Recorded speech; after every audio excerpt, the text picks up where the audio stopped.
Our next session here has a number of folks lined up, service providers, and Raj is going to introduce them. This session is on Globus Online Technology Deep Dives. Our first speaker is Eli Dart from ESnet. Eli Dart is Mr. Science DMZ. So he came up with the notion of Science DMZ. He and others at ESnet have formalized the concept, and the federal agencies like this concept very much, especially NSF. Last year they funded about 18 campuses to set up Science DMZs, and this year they're going to fund a similar number of campuses to set up Science DMZs. In this talk, Eli is going to talk about how they use the Science DMZ concepts to optimize the data management at advanced light source. Globus Online is a critical piece of Science DMZ. Eli is going to talk all about what they did at ALS. Eli? Thanks, Raj. Hi, my name is Eli Dart. I'm a member of ESnet's Network Engineering Group. Let's see, how does the advancement advance? All right, I'll use the spacebar. That works. That's all good. So I'm going to go through a little bit about the Science DMZ itself, and then I'm going to talk about workflow at the advanced light source at LBL that uses some of the ideas from the Science DMZ, and I think that there are several aspects of this that are broadly applicable in the light source space. So this could be done just as well here at the advanced photon source at Argonne or at light sources at other laboratories as well. And then I'm going to talk a little bit about some ideas for some futures. So the Science DMZ is a set of ideas centered around fixing a set of sort of long-standing problems. And a bunch of the stuff I describe here is going to be pretty familiar to the people in this room. So what we've run into generally in the sciences is that the performance requirements for data mobility, right? And by data mobility, I mean getting the data from the place where it is to the place where it needs to be for whatever reason. What's needed now in order for science to be productive is beyond what you can typically achieve using traditional methods. And what I mean by traditional methods is I'm painting that with a pretty broad brush, right? So we're talking about everything from the default config on a host when you do a straight up Linux install. So that's everything from TCP tuning, file system tuning, how the network interfaces are configured, all the way down to the way in which the site or campus network is built. So we're 2 to 3 hardware procurement cycles now into this notion of converged networking, which is wonderful for the commodity traffic and does not do as well for capability class science traffic. We have issues with the security, both security policy and security policy enforcement. So this is everything from what ports you block to what mechanisms you use to enforce those policies, in particular boxes with firewall silkscreened on the side. Legacy data transfer tools include, we've heard several horror stories today already with classic FTP. SCP is another really painful one.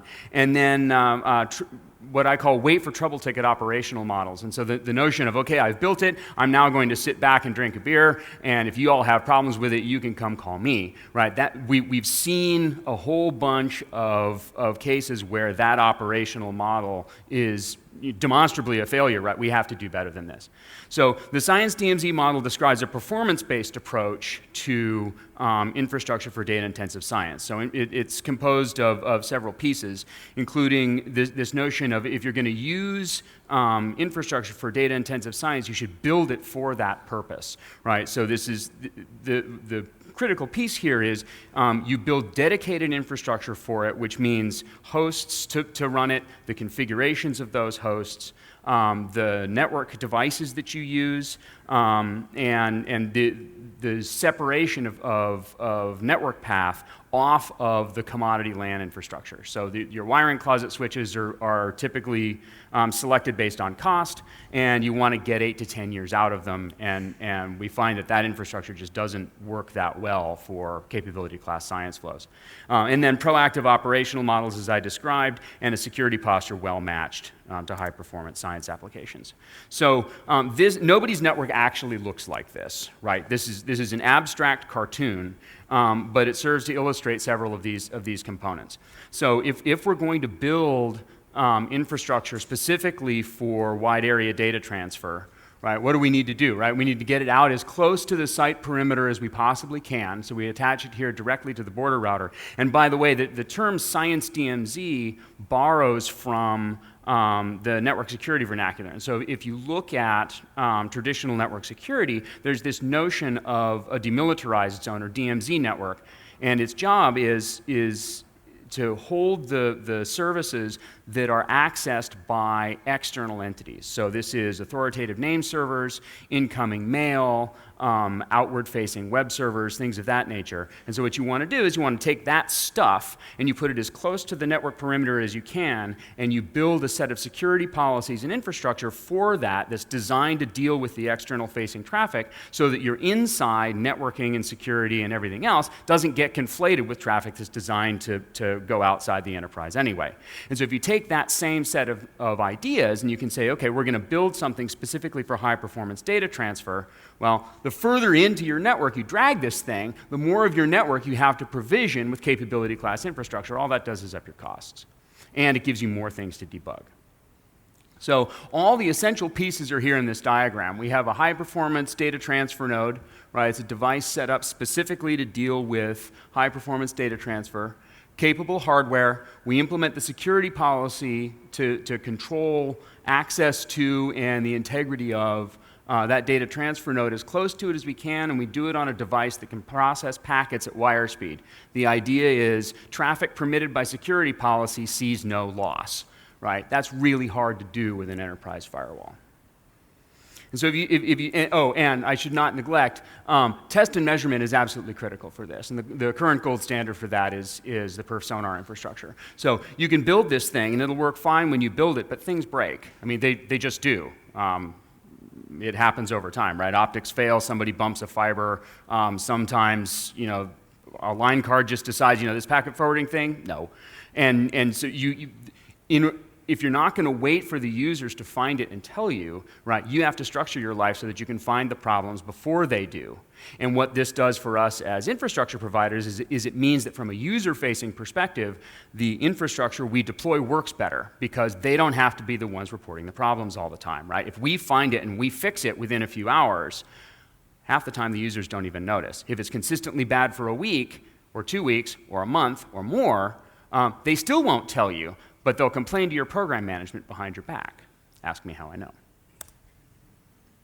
So if you take this set of ideas, you can start building on them, right? These components are composable and expandable and extensible. So if I wanted a virtual circuit service, something Oscars or OpenFlow or something like that, I don't even have to have that functionality on the border router. I can pull a circuit in from my science network provider and drop it right here. And now, if I need to, I can provision that into the portion of the site infrastructure that would consume such a service. Remember, the stuff that's now behind the enterprise firewall, right? My HVAC control computer running Windows 98 doesn't need the science virtual circuit that goes back to some supercomputer center that's going to allow me to download half a petabyte of data, right? So there's no need for that virtual circuit service to be plumbed through that portion of the infrastructure. So if I drop it off here, I get it where it needs to go. There's still no conflation of security policy, policy enforcement mechanisms, cost for carrying high bandwidth traffic, so on and so forth. And again, you can do more of these, right? You can say, okay, well, I now have different DTNs funded by different projects. I can plug them into different ports. These can be dark fiber links, so these could be in even different parts of the building, right? And you can then take this out of the single router switch model, and you can say, okay, well, now I'm designing the network for a supercomputer center.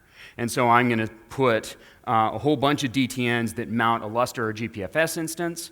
I can do all my HPC resource head-end nodes there, or you can take it all the way up to a site like an LHC Tier 1 where you have the bulk of the network is built just to be this outward-facing thing because I'm pushing several petabytes a year out of this thing, right? And it's all this same core set of ideas, which is to use dedicated infrastructure for wide area data transfer, right? And engineer the components of that system specifically for that purpose. So to summarize all this up, right, we have the friction-free network path, dedicated host infrastructure, so we've dedicated the network piece, we've dedicated the host piece, we instrument it with test and measurement, and we make sure that the security policy and enforcement mechanisms are suited to the portion of the infrastructure that needs to be defended.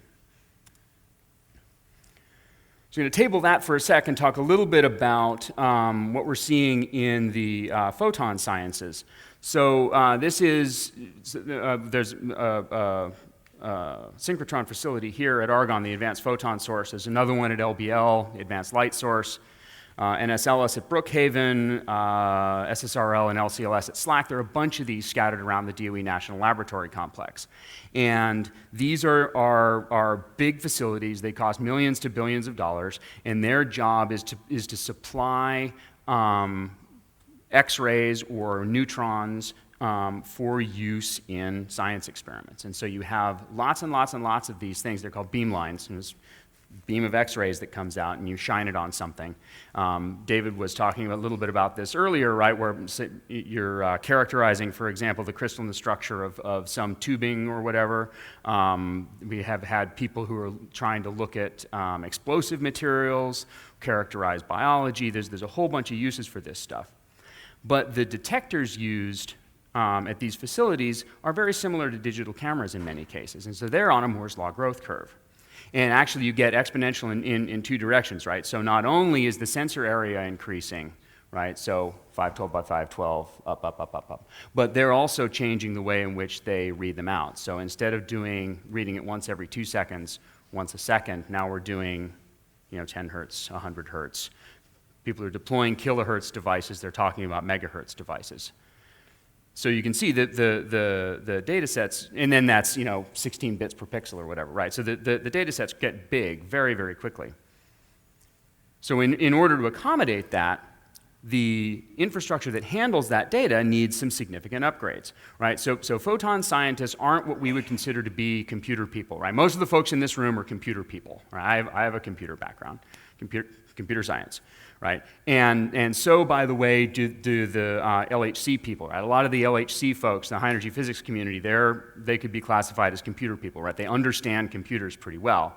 Same thing for supercomputer center staff. Photon scientists, not so much. Now, they need these issues solved. They just don't want to be the ones that design and build the software infrastructure that provides that solution. They need it solved for them. Right? They shouldn't have to become network experts in order to use this infrastructure. And because of this growth in data sets, the gold standard for how they've done this for decades is physical transport of portable media. Right? They've reached the breaking point there. So it used to be, recently, right, it's go down to Best Buy and buy a USB drive. Historically, it's been burn a stack of CDs or whatever. It's harder to do that now with 70 terabytes of data. And the growth rates are such that even if you could do it with 70 terabytes, next year you're not going to be able to do it because we're on an exponential growth curve.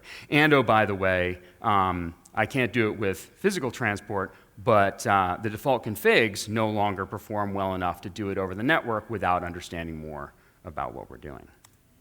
And so looking at a specific instance of this is beamline 832 at the Advanced Light Source. They do a bunch of stuff at this beamline. You can read the list there. There's a bunch of stuff. They went and bought a new detector, and it upped their data by a factor of 50. So what does this thing do? It just writes out large TIFF files at however rapid you write them out. The beamline scientist who runs that beamline reached out to the network folks at Berkeley Lab for help with dealing with this. And they brought ESnet in as well, and we did some infrastructure improvements for them, right? First thing we did was use PerfSonar to find a bad line card in the network path. After that, the network at LBL has been pretty solid. They built a DTN based on the reference design on fasterdata.es.net, and we've been collaborating with NERSC for the data workflow and the data analysis. portions. And that collaboration is ongoing. NERSC is doing some really, really great work in this space. So if we look at how things were sort of before all of this, so this is how things were once upon a time. So you have a detector up here that generates the data. The data comes into the acquisition computer over a proprietary interface. It's camera link. So it's somewhat standard, but it's not a network interface. The acquisition computer wrote the data out over this 1 gig link and this 1 gig link. And then this is just the facility LAN here, over a Windows file share. So there's a Windows file server there. It was firewalled. And then these analysis workstations down here run a mix of proprietary and open source tools. And they all mount the same file system. And so you did all the analysis using those workstations there. And if the people had to do stuff after they had left the beamline, they would use remote desktop to get into those workstations and then analyze the data. And then the data export, if you want to take your data home, is via portable USB hard drives. Right, and so all this infrastructure out here was unused by this workflow, right? So there's a 10 gig network out to the world, it's instrumented. None of that was being used at the time because up until this point, they hadn't needed to use it. See, did I miss anything there? No. So after going through this once and changing some things around, you'll see that this piece is still the same, right? There's still a detector, it still comes in over camera link, still comes to an acquisition computer, right? And LabVIEW is the control software used. And it still writes out over a network share, but that's now a back-to-back 10 gigabit link. And in fact, writing out over that network share, and so it's a Samba export from this Linux DTN. That's actually faster than writing to local disk on the acquisition computer. The workstations can still talk to the file system on the Linux DTN using a drive share, right? Samba again, but the workflow has changed. Now there's a set of tools that take the individual TIFF files, wrap them up into an HDF5 file. The HDF5 file is pushed out to NERSC, right, over the network infrastructure. The analysis is run there, and they pull the data back, right? And now if you still need to use the proprietary tools or whatever on the workstations, you can do so, and then users download their data and take it home. The primary means is via Globus Online running on the DTN. And this workflow going down to NERSC is implemented using the Globus Online CLI driven by some Python tools written by NERSC staff. So the maximum performance of that workflow is on the order of 200 megabytes a second, and that is the performance across this. Right, that's currently the gating factor, and they're investigating exactly what to do, whether it's LabVIEW, whether it's the file system mount. They're working on that, and it's just a question of staff cycles because there's a bunch of different things on their plate, and this is only one such thing. So, I mean, this is a quantum leap in capability for this science group. And in fact, what this really amounts to is we've significantly upped the productivity of a $1 billion facility, right? I mean, this is pretty serious stuff. And there's a huge opportunity for more stuff like this, right? That's one beamline. I think there's like 40-some beamlines at the APS. There's 30-some at the ALS, at LBL. There's a lot of opportunity here to significantly increase the scientific productivity of some major facilities. And the kind of work these people are doing is amazing work, right? I mean, they're working on, as David mentioned earlier, they're trying to understand photosynthesis, so maybe we can split water more efficiently, or it's material science for, better batteries, better, whatever. This is not small stuff, right? Advances here have real social impact. So some ideas for the future, and I guess I'd just like to say, hats off to you all, right? This is really good stuff, and as a outsider, right? When I send mail, it gets responded to. I've found y'all to be responsive and helpful and open to feature requests. So I mean that's been really great.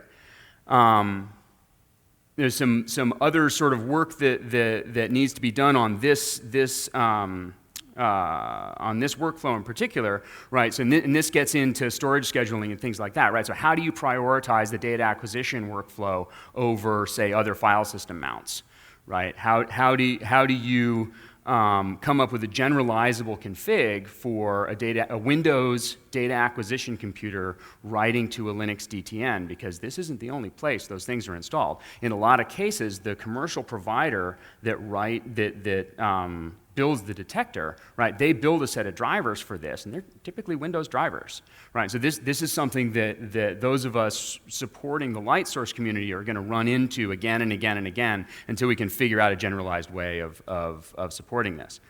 I've seen a lot of good stuff today about sort of authentication call-outs and the ability to skin sites and things like that. That's really useful in a facility context. So things like swapping between tools and so forth, right? See previous comments about folks not being computer people. That confuses a lot of users. And so being able to integrate all this stuff into whatever the facility portal is, that's enabling technology.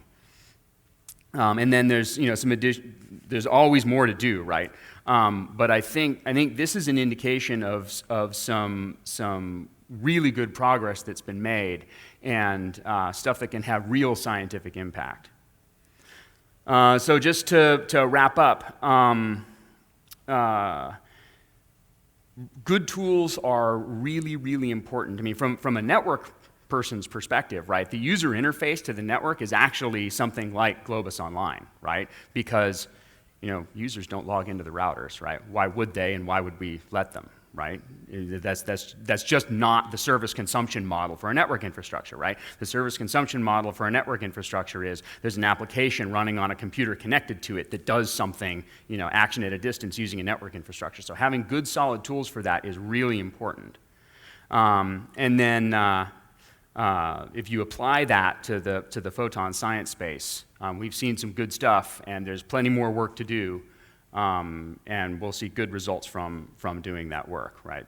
This has been a success. We need to replicate this a bunch of times. So happy to take any questions.